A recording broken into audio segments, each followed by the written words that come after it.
The crystal glasses on the table sparkled so brightly they hurt my eyes. 20 of my husband Julian's friends sat around a long, polished wood table, their laughter sounding loud and empty.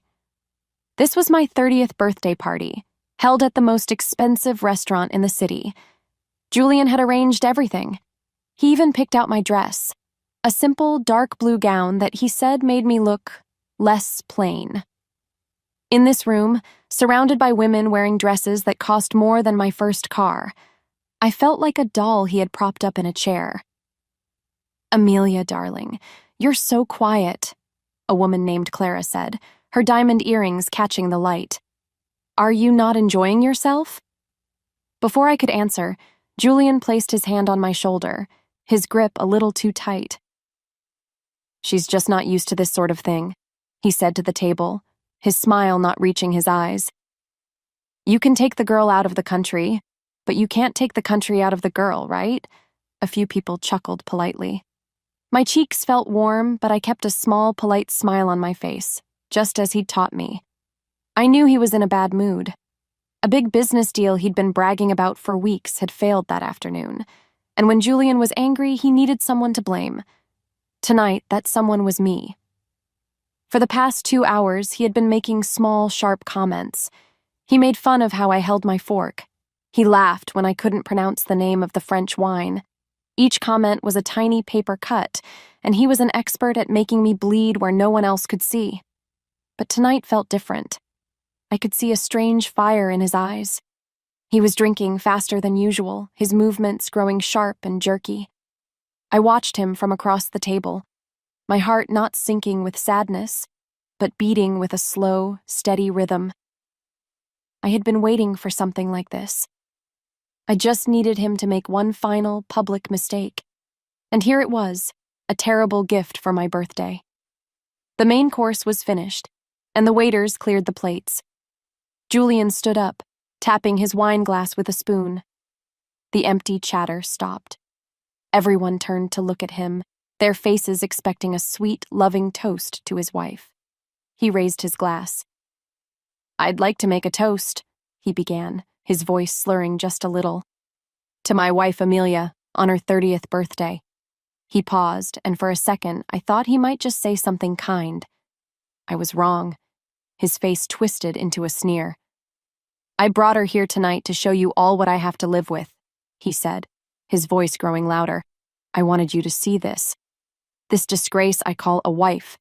She has no style, no class, no understanding of our world. She is an embarrassment."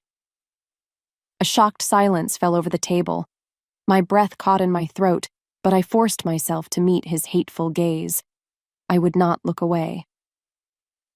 "Every day I have to pretend that she belongs by my side," he spat, his eyes filled with venom. "But she doesn't. She belongs back in the dirt where I found her." He threw his cloth napkin onto the table. It landed next to a huge bill the waiter had just placed there. He looked down at me, his lip curled in disgust. Then he leaned in close, his voice a low, vicious whisper for everyone to hear. "A woman like you is lucky I ever touched you." With that, he turned and walked away. The sound of his shoes clicking on the marble floor was the only noise in the room. He didn't look back. He just left me there, sitting in the middle of 20 shocked faces with a bill for $10,000. The whispers started immediately. People started looking at their phones, avoiding my eyes. I could feel their pity and their judgment washing over me. They expected me to cry, to run out in shame. I did neither. Slowly, I reached into my small handbag. I pulled out a simple, worn wallet that Julian had never seen before. From it, I took out a plain black debit card. He didn't know this card existed. He didn't know this bank account existed. He didn't know a lot of things about me. I caught the waiter's eye and gave him a calm nod. He walked over, his face full of pity. "Ma'am, the bill," he started, unsure what to say. "It's fine," I said, my voice steady. I handed him the card. "I'll take care of it. Please add a generous tip. The service was excellent." He took the card and walked away. A few moments later, he returned with the receipt. I signed my name, my hand not shaking at all. Then, I stood up, smoothing down my simple blue dress. I looked around the table one last time, at all the wealthy, powerful people who had just watched my life fall apart. I didn't say a word to any of them. I simply turned and walked towards the exit, my back straight and my head held high. As the cool night air hit my face, a small smile touched my lips. Julian thought he had destroyed me. He had no idea he had just set me free. Walking out into the city's cool night air, I felt a strange sense of calm. The whole world seemed to go silent. My mind didn't replay the humiliation of Julian's words. Instead, it drifted back 3 years, to a dusty roadside under a hot summer sun. That was where it all began. My car had a flat tire and I was struggling with the rusty bolts when a sleek black sports car pulled over. Julian stepped out, looking like a movie star who had taken a wrong turn. He didn't just help me change my tire, he charmed me. He said my name, Amelia, was beautiful and old-fashioned. He smiled, and I felt like the only person in the world. He saw me as simple, pure, and refreshingly real. I was a small-town girl who worked at the local library, and he was a prince from a faraway city. To him, I was a blank canvas, and he was the artist who would create a masterpiece. I believed it. I fell for the fairy tale he was selling, and when he asked me to marry him just 3 months later, I said yes without a second thought. I left my small town, my friends, and my tiny apartment for a new life in a gilded cage. The first year of our marriage was a blur of changes. He replaced my simple clothes with designer dresses I couldn't pronounce the names of. He swapped my old flip phone for the latest model, telling me it was so he could always reach me. I soon realized it was so he could always track me. My friends from back home stopped calling after Julian made a few cold remarks about their simple lives. He was isolating me, brick by brick, until his world was the only one I knew. Money was his favorite tool of control. I never had a bank account of my own. He gave me a small cash allowance each week, like a child. "You don't need to worry your pretty little head about finances, my love," he would say, patting my head. "That's what I'm for." He wanted me to be completely dependent on him for everything, and for a while, I was. What Julian never knew was that his blank canvas wasn't so blank. Before I moved back home to care for my sick mother, I had earned a university degree. It wasn't in art or literature, subjects he might have found charmingly useless. It was in forensic accounting. I was good with numbers. I was excellent at finding things that people tried to hide. I learned early in our marriage that Julian hated ambition in women. He found it unattractive. So, I hid that part of myself away. I played the part of the simple, adoring wife because it was what he wanted. I became the doll in his dollhouse. The turning point came about a year ago. Julian had become arrogant and careless, believing I was too naive to understand his world. He would leave company reports and financial statements on his desk in our home office. One evening, as I was tidying up, my eyes scanned a page. I saw the name of a company I didn't recognize, with a payment of over $1 million for consulting fees. It seemed odd. Out of old habit, my brain started working. I knew his father's company didn't use outside consultants for that kind of work. That night, after he fell into a deep, wine-induced sleep, I crept into his office. I took a picture of the document with my phone. The next day, while he was at work, I started digging. It was a slow and careful process. I used the library computer's untraceable public Wi-Fi. I opened a secret bank account with the small amount of emergency money I had saved from my life before him. I found one lie, which led to another, and another. It was a complex web of fake companies, secret bank accounts, and stolen money. Julian wasn't just a cruel husband. He was a thief, siphoning millions from his own father's company. From that moment on, my life had a secret purpose. I wasn't just a prisoner in a gilded cage anymore. I was a quiet observer, gathering evidence. Every insult he threw at me, every time he made me feel small, I added it to the growing fire inside me. I was just waiting for the right moment to burn his world to the ground. His public explosion at my birthday dinner wasn't the end of my story. It was the beginning of his. The morning sun streamed through the window of a hotel room I had booked under a name Julian had never heard. It felt different from the morning light in our mansion. which always seemed cold and gray, no matter the weather. Here, it felt warm and hopeful. I woke up feeling not tired or sad, but calm and focused, like a soldier on the morning of a great battle. My phone lay face down on the bedside table. It had been vibrating nonstop since dawn. I finally picked it up and turned it over. The screen glowed with a notification. 1 no. 1 missed calls. Julian. Beneath it was a long, desperate river of text messages. The first ones, from the early hours of the morning, were full of rage. Where are you? You can't hide from me. You will regret embarrassing me like that. Then, as the hours passed and he realized I wasn't coming back, the tone began to change. The anger soured into confusion, then curdled into fear. Amelia, this isn't funny anymore. Just come home. Please, pick up the phone. We can talk about this. I'm sorry, okay? I was drunk. I didn't mean it. Please, I'm sorry. I read the last message, feeling nothing at all. I switched the phone to silent and placed it back on the table.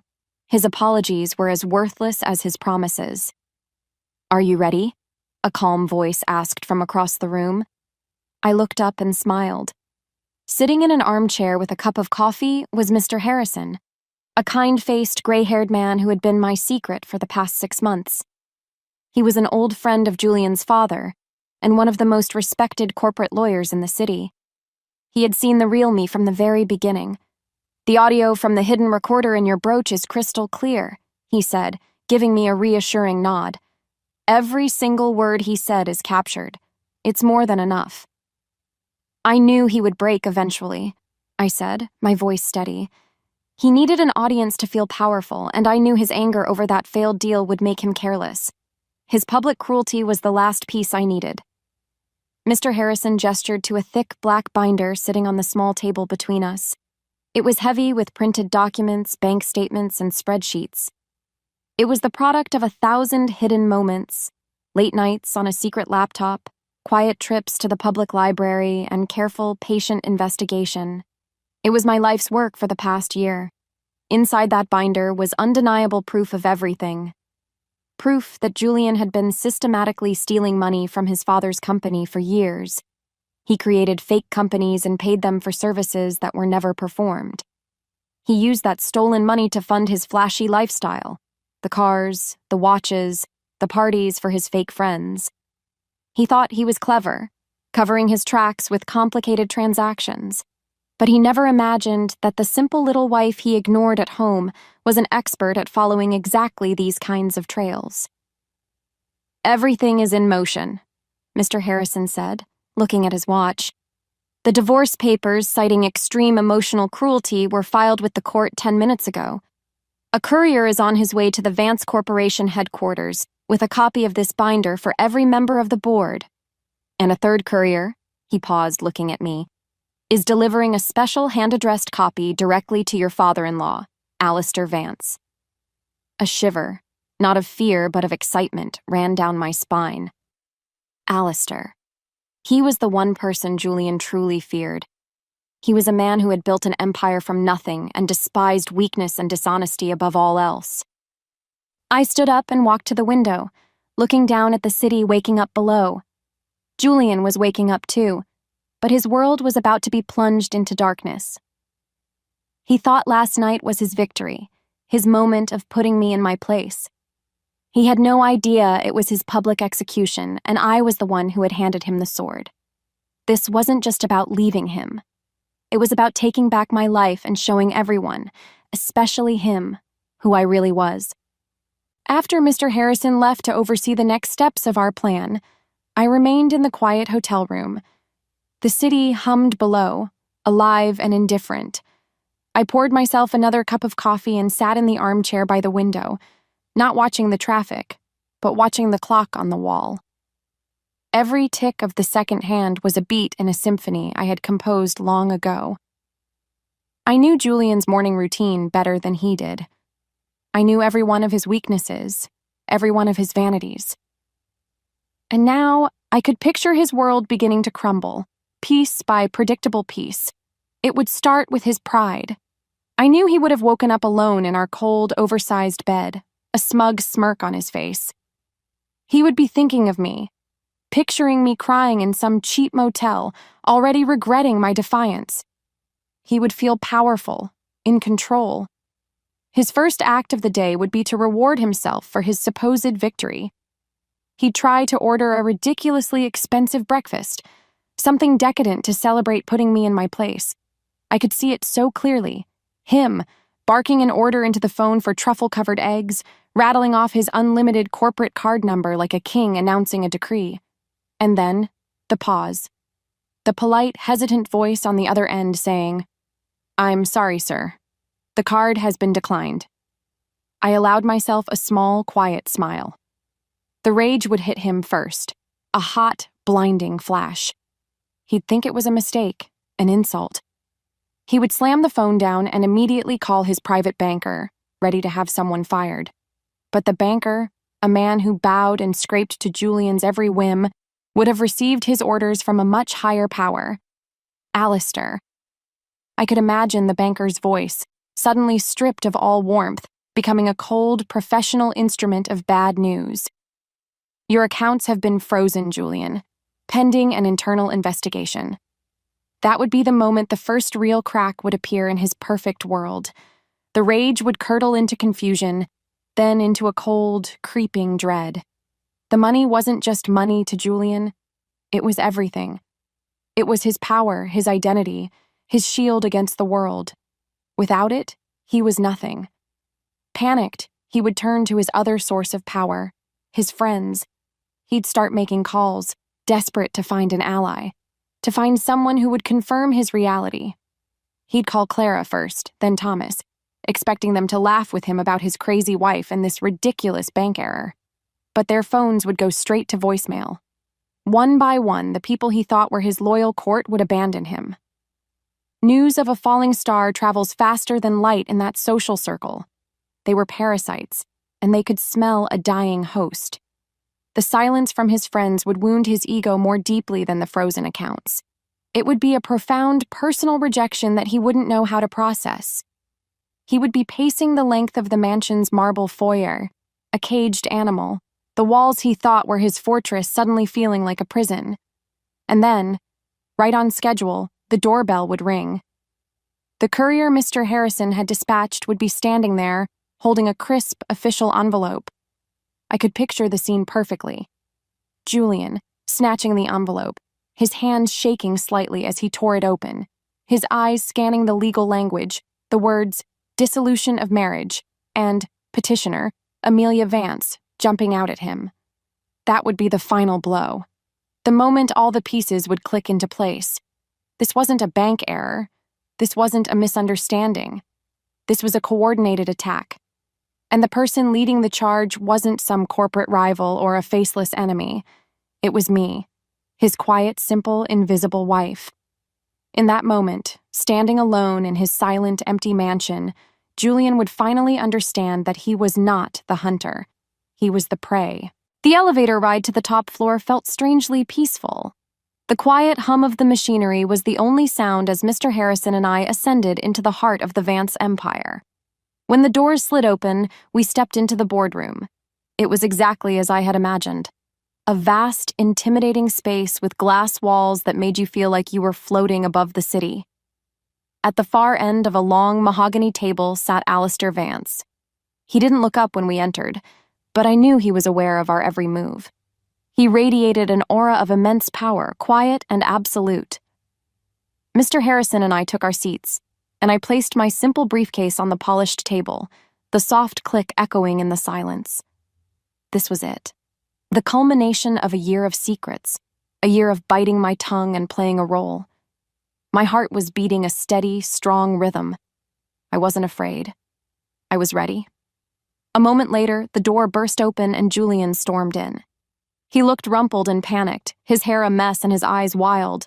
When he saw me sitting there next to Mr. Harrison, his face contorted with a mixture of shock and fury. "What is she doing here?" he demanded, pointing a trembling finger at me. "Julian," Alistair said, his voice dangerously calm.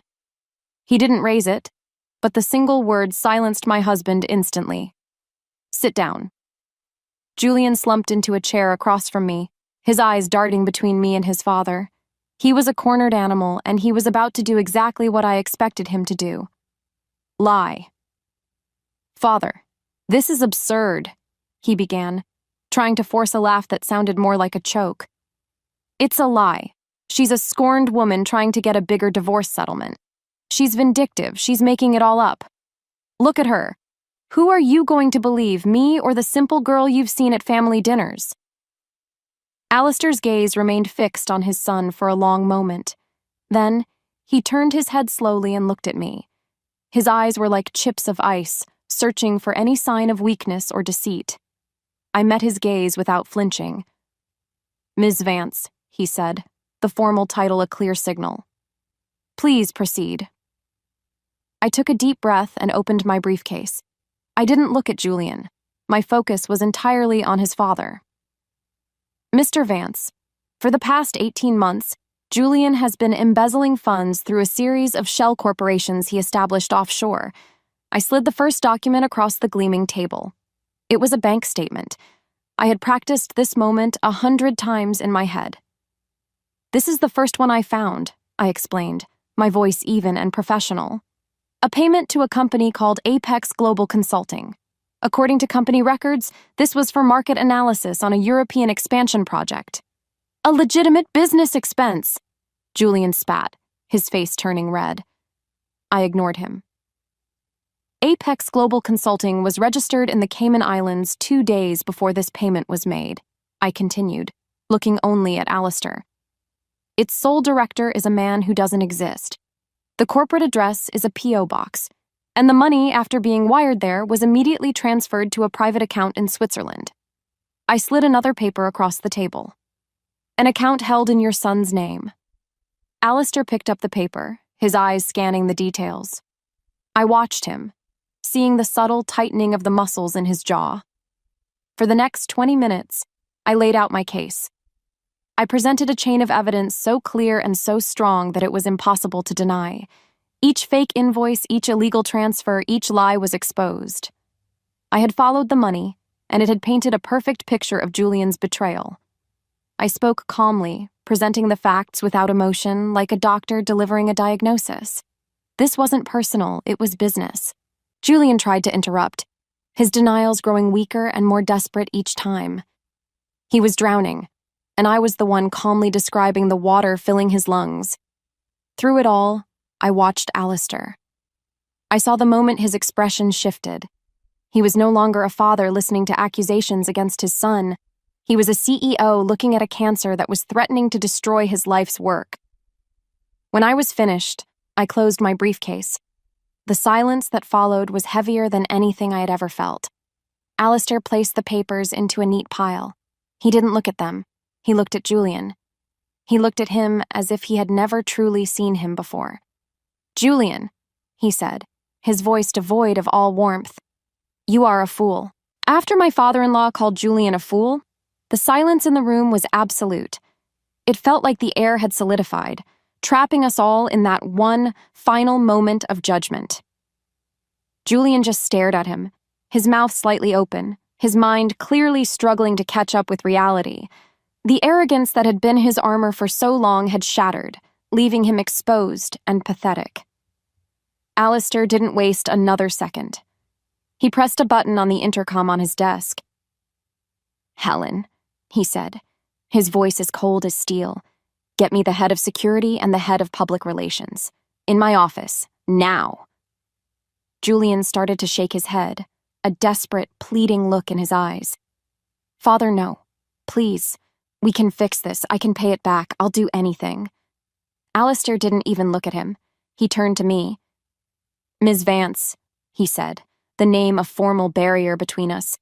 I appreciate you bringing this to my attention with discretion. You have saved this company from a far greater crisis.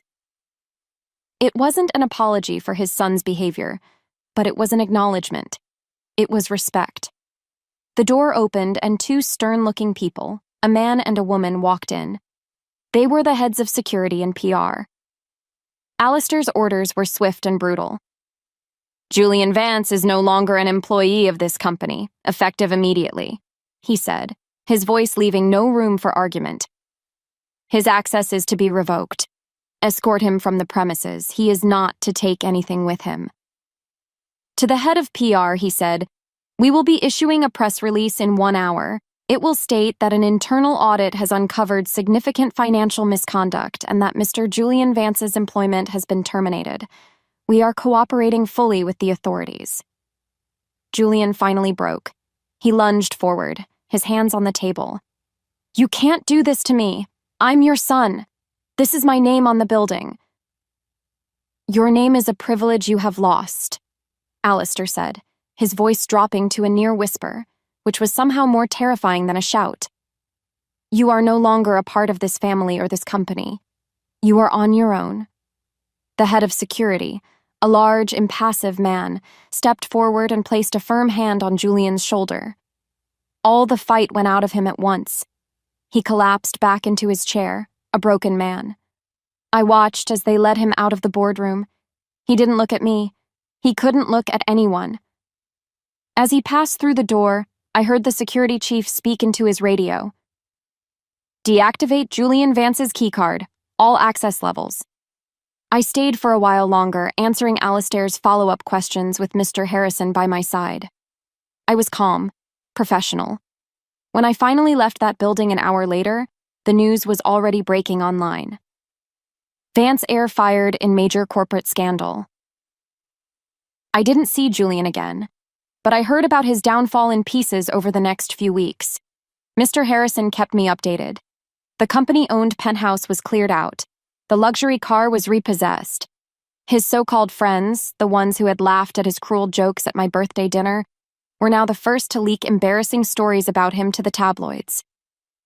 Without his father's money, his entire world vanished. He had no skills, no real friends, and no one to bail him out. I heard through a legal channel that his bank accounts contained less than $1,000. He was forced to move into a tiny, run-down apartment on the other side of town, the kind of place he used to mock. I never felt a surge of joy or a desire for revenge. Watching him fall wasn't a victory celebration. It was a quiet, necessary conclusion. He had built his entire identity on a foundation of money and power that was never truly his. When that was taken away, there was nothing left of him. Justice, I realized, wasn't a loud explosion. It was a quiet, heavy door clicking shut, locking a monster in a prison of his own making. And I was finally on the other side, free. 6 months. It felt like a lifetime ago that I had stood outside that restaurant, the cool night air feeling like the first breath of a new life. The chair I was sitting in now was made of soft black leather and was positioned at the head of the long mahogany table in the Vance Corporation boardroom. It was the same chair Alistair had sat in, the one that had once felt like a throne of intimidation. Today, it just felt like my chair. The room was filled with the senior executives of the company, men who just a year ago would have looked straight through me at corporate events, dismissing me as Julian's quiet, simple wife. Now they listened intently as I spoke, their pens scratching notes on paper. Their respect wasn't given to me because of my last name, it was earned. Alistair hadn't offered me a handout. He'd offered me a job. A few weeks after Julian's dismissal, he had called me into his office. He wasn't a man for apologies, but in his own way, he acknowledged what I had done. He hadn't seen a vengeful ex-wife. He'd seen a brilliant mind that could find a needle in a haystack of numbers. He asked me to lead the new internal audit team, to help him clean up the mess his son had made and to put systems in place so it could never happen again. I accepted. I had spent the last 6 months rebuilding. Not just my life, but entire departments of this company. I worked tirelessly, driven by a passion I had suppressed for years. I discovered that I wasn't just good at finding problems, I was good at solving them. The people in this room had been skeptical at first, but I had proven my worth with results, not words. I was no longer the woman who was lucky to be touched. I was the woman who was rebuilding an empire. That concludes the quarterly review, I said, closing the binder in front of me. Thank you for your time. The men nodded, gathering their things and filing out of the room with polite murmurs of, "Good work, Amelia." When the heavy door clicked shut, I was alone. The silence felt different now. It wasn't lonely. It was peaceful. I leaned back in my chair and looked out at the vast city skyline, the endless rows of buildings glittering under the afternoon sun. It was a view of infinite possibility. My phone buzzed softly on the table. A text message from a blocked number. I knew who it was before I even read it. It was the third one this month. "Hey, it's me. I know you hate me. I get it. But I'm in trouble. Could you spare a little, just to get by? Please." I read the words, and the most surprising thing happened. I felt nothing. Not a flicker of pity, not a spark of triumph. It was like reading an old weather report for a storm that had long since passed. He was just a ghost, a pathetic echo from a life that no longer belonged to me. My thumb hovered over the screen for a second, then I pressed delete.